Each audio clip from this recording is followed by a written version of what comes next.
Dans l'actualité également, le procès du putsch manqué de 2015 a repris ce 16 août au tribunal militaire de Ouagadougou. À la base ce matin, le 28e accusé, en la personne de Sidiki Ouattara, un soldat de 2e classe. Il lui est reproché plusieurs faits, dont la complicité d'atteinte à la sûreté de l'État. Alors qu'a-t-il répondu aux différentes accusations portées à son encontre? Élément de réponse avec Zoubaviel David Dabiri. Sidiki Ouattara, soldat de 2e classe de l'ex-RSP, comparaît depuis ce matin devant le tribunal militaire de Ouagadougou. Le fantassin, présenté depuis le début de cette procédure comme un illettré, sollicite l'assistance d'un traducteur en langue djoula. Demande accordée par le président Seydou Ouedraogo, qui lui notifie par ailleurs les infractions à lui reprocher.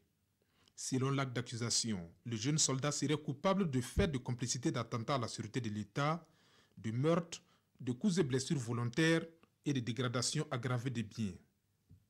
Des faits qu'il rejette en bloc avant de décliner son agenda du 16 septembre 2015 et jours suivants. Selon son récit, le 16 septembre, après une partie de sport dans la matinée, il rejoint des amis en ville pour boire du thé.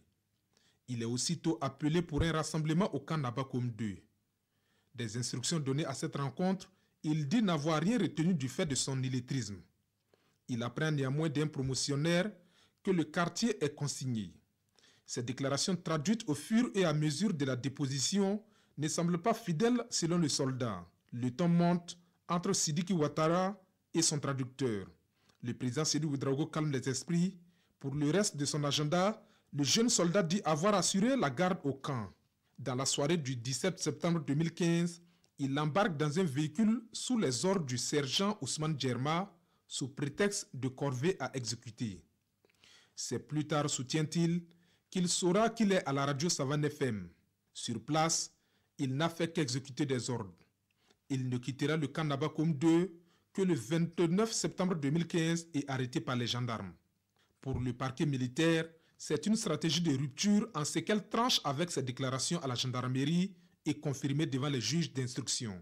Ce à quoi le soldat répond, je cite, « Ces gendarmes n'ont pas peur de Dieu. Ils me posaient des questions et écrivaient ce qu'ils voulaient. Ils m'ont même infligé des traitements inhumains et devant les juges d'instruction, je n'avais pas trop la tête à l'interrogatoire. Et à la question de savoir la nature de ces traitements, il retorque, dès mon arrestation, ils m'ont menotté et déposé sur une banquette une arme braquée sur moi.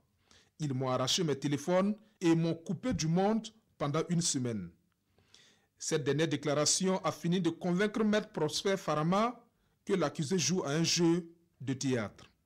L'auxiliaire de justice soutient que le soldat a pris part à ce coup d'État de septembre 2015 en connaissance de cause. Son conseil, Maître Alexandre Dabonné, n'est pas du même avis et demande au tribunal de s'en tenir aux déclarations à la barre, vu que les traducteurs ont du mal à rendre fidèlement la déposition de son client.